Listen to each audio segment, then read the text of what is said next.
이 5장은 바벨론 왕 벨사살이 1000명의 귀족들을 불러서 큰 연회를 벌이고 또 예루살렘 성전에서 탈취한 금은 그릇들을 가져와서 술을 마시며 우상들을 찬양을 합니다. 성전의 그 기물들을 사용해서 술을 마시고 우상을 찬양한 이런 행위는 사실 하나님에 대한 직접적인 도전이자 모욕이었으며 바벨론 제국의 1000명의 엘리트 권세자들이 하나님을 조롱하는 중대한 범죄였습니다. 그때 갑자기 사람의 손가락들이 나타나서 궁궐 그 석회벽에 글을 씁니다. 그리고 벨사살 왕은 그 손가락을 보고 엄청난 두려움이 밀려왔습니다. 5장 5절에 보면 왕이 그 글자를 쓰는 손가락을 본지라 이에 왕의 즐기던 얼굴빛이 변하고 그 생각이 번민하여 넓적다리 마디가 녹는 듯하고 그 무릎이 서로 부딪힌지라. 엄청나게 놀랐다는 말입니다. 그래서 벨사살 왕은 바벨론 제국의 점술가들과 술객들을 불러서 해석을 요구하지만 아무도 해석을 못합니다. 그러니까 10절에 보면 왕비가 다니엘을 불러서 물어보라고 권합니다. 그러니까 이제 다니엘이 와가지고 25절에 보면 메네메네 데겔 우바르신이라고 글자를 읽고 해석을 합니다. 5장 26절 그 글을 해석하건대 메네는 하나님이 이미 왕의 나라에 시대를 세워서 그것을 끝나게 하였다 하며 데겔은 왕을 저울에 달아보니 부족함이 보였다 하며 베레스는 왕의 나라가 나뉘어서 메대와 바사 사람에게 준바되었다 함이니이다. 말하자면 너 교만한 벨사살 왕과 바벨론 제국은 하나님의 심판을 받아 이제 끝이 나고 메대 바사 시대가 페르시아 시대입니다. 여기서 베레스가 번역이 베레스인데 실제로 그 언어로 보면 페레즈라고 나와요. 페레즈. 페르시아하고 비슷하죠. 그러니까 이 뜻이 이게 언어 플레이라고 해야 되나? 페르시아 사람도 되고 베레스 나눈다는 뜻도 됩니다. 이게 어쨌든 그래서 이제 그 심판을 받는 이유를 이 글자를 해석하기 전에 5장 18절에서 24절까지 먼저 벨사살 왕에게 설명을 했습니다. 4장에서 느부갓네살 왕에게 일어난 일을 예로 들었습니다. 다시 한번 읽어보면 5장 18절 왕이여 지극히 높으신 하나님이 왕에 붙인 느부갓네살에게 나라와 큰 권세와 영광과 위엄을 주셨고 그에게 큰 권세를 주셨으므로 백성들과 나라들과 언어가 다른 모든 사람들이 그 앞에서 떨며 두려워하였으며 그는 임의로 죽이며 임의로 살리며 임의로 높이며 임의로 낮추었더니 말하자면 그 하나님께서 주신 권세로 자기가 자기 마음대로 사용했다 이 말입니다. 마음이 높아지며 뜻이 완악하여 교만을 행함으로 그 왕위가 폐한 바 되어 그 영광을 빼앗기고 사람 중에서 쫓겨나서 그 마음이 들짐승의 마음과 같았고 또 들나귀와 함께 살며 또 소처럼 풀을 먹으며 그 몸이 하늘 이슬에 젖었으며 지극히 높으신 하나님이 사람 나라를 다스리며 자기 뜻대로 누구든지 그 자리에 세우시는 줄을 알기에 이르는 나이다. 그런데 벨사살 왕이여 당신은 그 아들이 되어서 이것을 다 알고도 아직도 마음을 낮추지 아니하고 도리어 자신을 하늘의 주제보다 높이어 그 성전 그릇을 왕 앞으로 가져다가 왕과 귀족들과 왕후들과 후궁들이 다 그것으로 술을 마시고 왕이 또 보지도 듣지도 알지도 못하는 금, 은, 구리, 쇠와 나무, 돌로 만든 신상들을 찬양하고 도리어 왕의 호흡을 주장하시고 왕의 모든 길을 작정하시는 하나님께는 영광을 돌리지 아니한지라 이러므로 그 앞에서 손가락이 나와 이 글을 기록하였나이다. 이처럼 이미 다니엘 그 4장에서 느부갓네살 왕이 큰 나무 꿈을 꾸었는데 꿈속에서 하나의 큰 나무가 땅 가운데 자라지 않습니까? 그 높이는 하늘에 닿고 그 모양은 땅 끝에서도 보일 정도로 엄청나게 컸다 이 말입니다. 그 나무에는 아름다운 잎과 풍성한 열매가 가득하여 모든 사람이 먹을 수 있었고 짐승들은 그 아래서 쉬며 공중의 새들도 그 가지에 깃들었습니다. 바벨론 제국이 이렇게 크고 또 풍성했다 이 말입니다. 큰 나무는 상징적으로 바벨론 제국을 말하며 이 나무를 심고 크게 키운 이는 하나님이시다는 말씀입니다. 그리고 다니엘이 섬기는 하나님께서 5장 18절 말씀대로 모든 나라와 큰 권세와 영광과 위엄을 주셨고 그에게 큰 권세를 주셨는데 느부갓네살 왕이 그 사실을 믿지 않고 어느 날 왕궁 지붕에서 바벨론 도성을 내려다보며 다니엘 4장 30절에 나 왕이 말하여 이르되 이제 느부갓네살 왕이 말을 하는 것입니다. 이 큰 바벨론은 내가 능력과 권세로 건설하여 나의 도성으로 삼고 이것으로 내 이음의 영광을 나타내는 것이 아니냐. 말하자면 바벨론 제국을 자기가 세웠다 이 말입니다. 라고 독백을 한 순간 하늘에서 느부갓네살아 네 왕위는 이제 끝났다라는 소리가 들리고 실제로 그는 7년 동안 왕위에서 쫓겨나 들짐승처럼 살게 됩니다. 그리고 기한이 차니까 5장 21절 말씀처럼 지극히 높으신 하나님이 사람 나라를 다스리시며 자기 뜻대로 누구든지 그 자리에 세우시는 줄을 느부갓네살 왕이 알게 된 것입니다. 그래서 느부갓네살 왕이 진심으로 고백을 합니다. 다니엘 4장 34절 그 기한이 참에 7년이 찼습니다. 나 느부갓네살이 하늘을 우러러 보았더니 내 충명이 다시 내게로 돌아온지라 이에 내가 지극히 높으신 이에게 감사하며 영생하시는 이를 찬양하고 경배하였나니 그 권세는 영원한 권세요 그 나라는 대대에 이르리로다. 땅의 모든 사람들을 없는 것 같이 여기시며 하늘의 군대에게든지 땅의 사람에게든지 그는 자기 뜻대로 행하시나니 그의 손을 금하든지 혹시 이르기를 네가 무엇을 하느냐고 할 자가 아무도 없도다. 그때에 내 충명이 내게로 돌아왔고 내 이음과 광명이 내게로 돌아왔고 또 나의 모사들과 관원들이 내게 찾아오니 내가 내 나라에서 다시 세움을 받고 또 지극한 유세가 내게 더하였느니라. 이렇게 느부갓네살 왕이 하나님이 누구신가를 확실히 알고 믿게 된 후에 다시 바벨론 왕으로 세움을 받는 사건을 상기시킨 것입니다. 벨사살 왕에게요. 너는 그 사실을 다 알고 있으면서 교만하게 하나님보다 더 너를 높이고 성전의 기명을 갖다가 왕들과 귀족들과 술을 퍼먹으면서 금, 은, 동철, 나무, 돌로 만든 우상을 찬양하는 정신나간 짓을 하고 있지 않느냐. 너도 네 조상 느부갓네살 왕이 하나님을 믿지 않은 것처럼 하늘의 하나님이 왕의 호흡을 주장하시고 왕의 모든 길을 작정하신다는 말하자면 하나님이 인생의 주인이시며 사람의 모든 길을 주장하신다는 그 사실을 너 믿지 않지? 그래서 느부갓네살 왕이 불신하여 왕위에서 쫓겨난 것처럼 너도 하나님께 심판을 받는다고 손가락에 나와서 그 글들을 쓴 것이란다 하고 설명을 한 것입니다. 메네메네 대개 으바르신 이 말입니다. 그리고 나서 그날 바벨론 왕 벨사살이 그 밤에 죽임을 당하고 바벨론 제국은 끝이 납니다. 그리고 메데 파사 시대가 시작이 됩니다. 자, 그렇다면 다니엘서 5장의 이 벨사살 사건은 벨사살이 교만하여 하나님의 심판을 받았다는 역사적 사실을 후세에 알리기 위하여 기록된 것입니까? 어떻게 생각하십니까? 자, 그렇다면 다니엘 5장의 이 벨사살 사건은 벨사살 왕이 교만하여 하나님의 심판을 받았다는 역사적 사실을 기록하여 하나님의 절대 주권 앞에서 사람들이 교만하게 살면 안 된다고 그 인터넷 서치를 해보니까 그런 설교를 하시는 목사님들이 대부분인 같더라고요. 물론 다니엘 5장이 벨사살 왕의 교만과 그에 따른 하나님의 심판을 보여주는 것은 맞습니다. 그러나 4장에서도 느부갓네살 왕의 이야기 역시 교만과 심판 그리고 하나님의 주권을 깨닫는 과정이 나오지 않습니까? 그러므로 하나님의 절대 주권 앞에서 사람이 교만하게 살면 안 된다는 교훈을 전하는 것도 자연스럽고 중요한 메시지입니다. 하지만 다니엘서는 단순히 교만하면 벌을 받는다는 도덕적 교훈과 심판만을 전달하기 위해서 기록된 책이 아니라 그보다 훨씬 더 크고 위대한 목적을 가지고 기록되고 있습니다.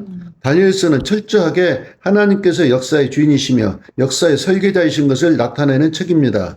이 점이 다니엘서 전체를 관통하는 가장 중요한 메시지이며 벨사살 사건 또한 이 위대한 진리의 조그만 한 단면을 보여주는 작은 한 사건에 지나지 않는 것입니다. 우리가 잘 알다시피 다니엘서는 거대한 제국들 말하자면 바벨론, 메데 파사, 헬라, 로마 제국의 흥망성쇠를 예언하고 보여줍니다. 12장까지 이게 다 기록이 되어 있습니다.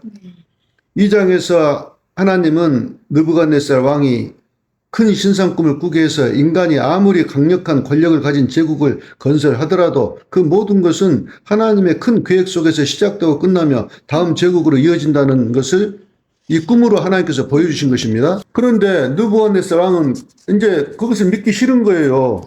아까 그 말씀드렸듯이 자기가 세운 나라지 않습니까? 내가 세운 회사잖아요. 삼성 이재용이 아니 우리 할아버지 때부터 이거 얼마나 노력하고 세운 줄 알아? 다 이렇게 말하지 하늘에서 도왔다고 말하는 사람들 봤습니까? 간혹 있습니다. 간혹 겸손한 부자들은 그런 얘기를 하더라고. 그런데 느부갓네살 왕은 다니엘이 꿈 해몽을 통해 설명한 하나님이 세상 나라를 통치하시고 계획하셨고 진행하신다는 사실을 절대로 믿지 않았습니다. 조금 전 다니엘 4장 30절 말씀처럼 자기가 스스로 능력과 권세를 가지고 바벨론 제국을 세웠다고 자부심이 대단한 사람이었습니다. 누군들 안 그러겠습니까? 죄악된 인간의 속성이 자기 자랑인데 인도 재벌이 딸 결혼하는데 온 세상의 유명인들을 다 불러가지고 경비만 1억 달러 이상을 썼다는 거 아닙니까? 우리나라 돈으로 1,300~400억 원 이상을 쓴 것입니다. 돈 자랑한 것이죠. 하물며 그 당시 세계 최대의 바벨론 제국의 왕인데 보십시오. 에스더서에 보면 결혼잔치 기간이 6개월씩 걸립니다. 아하수에로 왕 아시죠? 아니 6개월씩이나 결혼잔치를 해요. 얼마나 부자고 대단한 사람들입니까? 그 당시 왕들이. 어쨌든 그래서 느부갓네살 왕은 왕위에서 쫓겨나 7년 동안 짐승처럼 야인으로 살다가 드디어 하나님이 역사의 주인이시며 세상을 다스리시고 내가 세운 바벨론이 아니라 하나님이 세우셨다는 것을 깨닫게 됩니다. 그래서 다시 충명이 돌아오고 왕이 복귀하게 되는데요. 그 충명도 깨달음도 다 하나님이 주시는 것입니다. 우리에게 들어온 이 IQ, 능력, 달란트 다 하나님이 주신 거예요. 조금 전에 읽은 것처럼 다니엘 4장 34절 하늘을 우러러 보았더니 내 충명이 다시 내게로 돌아온지라. 보십시오. 충명이 지가 발이 달려서 돌아옵니까? 하나님이 주셨다 이 말이잖아요. 이에 내가 지극히 높으신 이에게 감사하며 영생하시는 이를 찬양하고 경배하였나니 그 권세는 영원한 권세요. 그 나라는 대대에 이르리로다. 땅의 모든 사람들을 없는 것 같이 여기시며 하늘의 군대에게든지 땅의 사람에게든지 그는 자기 뜻대로 행하시나니 누가 그의 손을 금하든지 혹시 이르기를 네가 무엇을 하느냐고 할 자가 아무도 없도다. 이처럼 당대 세상의 가장 최고 권력자로 하여금 이 고백을 하게 함으로써 하나님이 세상의 어떤 왕이나 대통령보다도 위에 계시는 통치자이시며 또 그들을 임명하는 자임을 나타내시는 것입니다. 느부갓네살 왕을 통해서요. 마치 세상 나라에서 왕이나 대통령이 국무위원들을 임명하는 것처럼 세상 나라의 권세자들도 먼저는 다 하늘에 하나님의 제가 속에서 세워지는 것입니다. 다니엘 4장 17절 지극히 높으신 이가 사람의 나라를 다스리시며 자기 뜻대로 그것을 누구에게든지 주시며 또 지극히 천한 자를 그 위에 세우시는 줄을 사람들이 알게 하려 함이라 하였느니라. 이런 부분에 우리가 좀 조회가 있어야 됩니다. 우리는 세상에서 사니까 세상 왕들이나 대통령이 대단한 사람처럼 느껴지는데 하늘에서는 그게 아니다니까요. 이것이 꼭 깨달아져야 됩니다. 하늘에서는 쫙 부자보다 정말 그 거지 같은 나사로가 훨씬 축복받은 사람이라니까요. 그리고 4장 35절에 땅의 모든 사람들을 없는 것 같이 여기시며 라는 구절은 하나님의 절대적인 주권에 비해 인간의 존재나 그 권세는 아주 미미함을 극명하게 드러내는 말씀입니다. 말하자면 아무리 많은 수의 인간이라 할지라도 역사를 진행하시는 하나님의 계획과 섭리 앞에서는 아무런 영향력도 행사할 수 없음을 강조하고 있는 것입니다. 오늘날 이 지구촌에 80억이 넘는 인구가 살아가고 있는데 인류는 과학기술의 발전을 통해 자연을 정복하고 문명을 건설하며 스스로 역사의 주체가 되었다는 자부심을 가지고 있습니다만 이 구절 땅의 모든 사람을 없는 것 같이 여기시며 라는 말씀은 인간이 세워놓은 모든 과학과 문명과 문화가 하나님의 광대하심 앞에서는 티끌과 같다는 말입니다. 마치 거대한 우주 앞에서 한 점 먼지가 아무런 의미를 갖지 못하는 것처럼 곧 100억에 달하는 이제 곧 100억에 달할 거 아닙니까?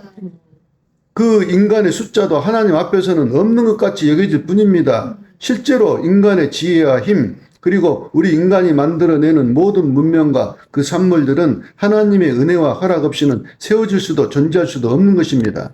그러므로 땅의 모든 사람들을 없는 것 같이 여기시며라는 이 말씀은 하나님께서 이미 설계하시고 정해놓으신 역사의 내용과 방향을 인간이 결코 바꿀 수 없다는 진리의 말씀입니다. 인류는 자신들의 욕망과 계획에 따라 역사를 이끌어가고 있지만 실제로는요. 성경은 역사의 진정한 주관자는 하나님이시며 그분의 뜻과 목적만이 최종적으로 성취된다고 가르치십니다. 잠언서 19장 21절 사람의 마음에는 많은 계획이 있어도 100억의 인구가 많은 계획을 갖고 있다 할지라도 오직 여호와의 뜻만이 완전히 서리라. 느부갓네살 왕의 교만이 꺾이고 그가 하나님의 주권을 인정하게 된 그 사건은 우리에게 인간의 의지와 노력이 하나님의 계획을 바꿀 수 없음을 보여주는 강력한 증거가 됩니다. 말하자면 바벨론 다음에는 반드시 헬라가 들어서고, 아니지, 메데파사가 들어서고, 메데파사 다음에는 헬라가 들어서고, 헬라 다음에는, 예, 로마가 들어서고, 로마 다음에는 하나님 나라가 완성이 된다. 그게 지금 이 다니엘서에 들어있는 것이거든요. 다니엘 4장 35절 말씀처럼 하나님은 하늘의 군대와 땅의 모든 사람들에게 원하시는 대로 행하시며 아무도 그분의 손을 막거나 무엇을 하시나이까라고 물을 수도 없습니다. 이는 인간이 아무리 많은 수로 말하자면 100억 명이 연합하여 하나님께 저항을 한다 해도 하나님의 섭리는 흔들림 없이 진행될 것이라고 말하는 그러한 말씀입니다. 그러므로 다니엘이 4장 뒤에 바로 5장을 기록한 것은 벨사살 왕이 교만하여 심판을 받았다는 것을 목적으로 기록된 것이 아니라 하나님께서 다니엘 2장의 큰 신상 꿈으로 보이신 것처럼 세상 나라들의 흥망성쇠가 하나님의 손에서 결정된다는 것을 보여주시려고 당시 난공불락의 성이라고 믿었던 바벨론 제국이 헛수아비가 바람에 쓰러지듯 아주 허망하게 멸망하는 것을 다니엘이 직접 눈으로 확인하고 체험하고 역사의 주인이신 하나님을 알리려는 목적으로 5장을 기록했다는 것입니다. 코로나 이후로 최근 세계 여러 곳에서 전쟁이 일어나고 또 경제적으로 물가가 많이 불안정하고 미국의 관세 전쟁으로 인해 여러 나라가 미국과 대치하는 등 혼돈스럽고 예측 불가능해 보이는 흐름 속에 이 현재 역사를 우리가 살고 있지만 하나님은 당신의 정교한 설계도를 따라 역사를 한치 오차도 없이 이끌어가고 계심을 다니엘서를 통해 분명히 말씀하고 계시는 것입니다. 다니엘서에 나타난 가장 두드러진 특징 중 하나는 세상 제국의 흥망성쇠에 대한 정확한 예언입니다. 이제 나중에 그 10장, 11장 이쪽에서 보시면 알겠지만은 정말 자세하게 역사가 어떻게 될 것을 기록을 해놨습니다. 정말 신기합니다. 이는 수백 년 후에 실제로 일어날 일들을 미리 보여주신 것으로 인간의 지혜로는 결코 알 수 없는 신비로운 영역입니다. 이 예언들은 하나님이 역사의 흐름을 단순히 관찰하시는 분이 아니라 그 모든 과정을 미리 계획하고 주관하시는 절대적인 통치자임을 증명합니다. 오늘 본문 5장에서 보듯이 느부갓네살이나 벨사살 등 세상의 권력자들이 말하자면 트럼프나 시진핑이 푸틴이 아무리 강력해 보일지라도 그들은 하나님의 큰 그림 안에서 잠시 사용되는 도구에 불과합니다. 그들의 흥망성쇠가 모두 하나님의 뜻 안에서 이루어지는 것임을 다니엘 선지자가 기록하고 있는 것입니다. 나아가서 하나님은 다니엘에게 세상 끝 종말에 대한 예언을 기록하게 하시고 역사의 궁극적인 완성을 보여주시는데요. 모든 세상 제국이 사라지고 난 후 영원한 하나님의 나라가 도래할 것이며 그 나라는 영원히 멸망치 않을 것이라고 예언합니다. 다니엘서 2장 44절 이 여러 왕들의 시대에 하늘의 하나님이 한 나라를 세우시리니 이것은 영원히 망하지도 아니할 것이요 그 국권이 다른 백성에게로 돌아가지도 아니할 것이요 도리어 이 모든 나라를 쳐서 멸망시키고 영원히 설 것이라. 손대지 아니한 돌이 산에서 나와서 쇠와 놋과 진흙과 은과 금을 부서뜨린 것을 왕께서 보신 것은 크신 하나님이 장래일을 왕께 알게 하신 것이라. 이 말씀처럼 세상 역사가 우연히 흘러가는 것이 아니라 하나님 나라의 완성을 향해 나가고 있다는 말입니다. 예, 하나님은 역사의 시작과 중간 그리고 마지막까지 모든 것을 완벽하게 통제하고 계시며 당신이 계획하신 뜻을 반드시 이루실 것임을 말하는 것입니다. 그래서 우리가 역사의 주인이라는 말을 좀 더 세밀하게 풀어서 이야기한다면 실제로 역사는 누가 만들고 있습니까? 예. 그런데 이제 실제로 이제 하나님은 역사를 계획하시고 진행하시는 분이시지만 역사의 현장에는 사람들이 일을 하고 있는 것입니다. 뭔 말씀인지 아시겠죠? 말하자면 역사라는 빌딩을 하나님이 설계하시고 그 설계도대로 관리 감독을 하고 계시는데 실제로 빌딩을 지을 때 땅을 파고 기둥을 세우고 벽돌을 나르는 일은 사람이 하고 있다 이 말입니다. 뭔 말씀인지 아시겠죠? 네. 그러므로 역사의 주인이란 그 말은 지구상에 태어나 과거, 현재, 미래 역사의 빌딩을 짓고 있는 모든 사람들을 적재적소에 배치하여 다스리시며 당신의 설계도대로 역사의 빌딩을 짓고 있는 최고 통치자라는 말씀입니다. 말하자면 역사의 주인이란 말이 모든 사람들의 주인이다 이 말이에요. 하나님은 창조주이시며 만유의 주제이십니다. 어떤 사람도 누구도 천사들까지도 상천하지의 어떤 피조물도 태양도 별들도 바람도 태풍도 전쟁도 기근도 참새 한 마리도 하나님의 섭리의 손길을 떠나 존재할 수 없습니다. 이것이 반드시 깊게 깨달아져야지만이 세상을 두려워하지 않고 욕심내지 않고 하나님이 원하시는 좁은 길을 갈 수가 있는 것입니다. 다니엘서 5장 23절 그 후반부에 보면 왕의 호흡을 주장하시고 왕의 모든 길을 작정하시는 하나님이라고 나오지 않습니까? 이 호흡을 주장하시고를 직역을 하면 그 언어에서 직역을 하면 호흡이 하나님의 손에 있다라는 그런 말입니다. 말하자면 왕의 호흡, 숨쉬는 순간 그리고 그 호흡이 닿는 때까지 다 하나님의 손에서 진행된다는 말입니다. 그리고 왕의 모든 길을 작정하신다는 말은 하나님이 왕의 권세, 정치, 정책의 방향까지 그가 살아가는 모든 길에 주권적으로 하나님이 역사하신다는 말입니다. 그래서 이 말씀이 우리가 어찌 벨사살 왕 한 사람에게만 하는 말이냐 이 말입니다. 세상 모든 사람들이 하시는 말씀입니다. 만약 세상 모든 사람들의 모든 길을 하나님께서 모르신다면 절대 역사의 주인이 되실 수 없습니다. 그렇지 않습니까? 성도들은 하나님께서 당신의 자녀들을 교육시키려고 바벨론, 페르시아, 헬라, 로마, 미국, 중국, 러시아, 대한민국 등 모든 세상 나라들과 그 흥망성쇠를 이미 컨텍스트로 정해 놓으셨다는 이 사실을 반드시 알아야 합니다. 컨텍스트는 말하자면 배경이다 이 말입니다. 이 세상 나라들이 말하자면 교육 장치예요. 영어로 말하자면 세트입니다. 세트장. 그 어떤 내용을 텍스트를 만들기 위해서 컨텍스트를 미리 만들어 놓은 거예요. 도시를 건설할 때 길을 막 만들지 않습니까? 컨텍스트를 만든다 이 말이에요. 뭘? 도시를 세우기 위해서. 그런 것처럼 하나님은 컨텍스트로 이 세상 나라들을 세우셨습니다. 이 사실을 반드시 알아야 합니다. 그리고 믿어야 합니다. 그렇지 않으면 벨사살 왕과 다를 게 뭐가 있습니까?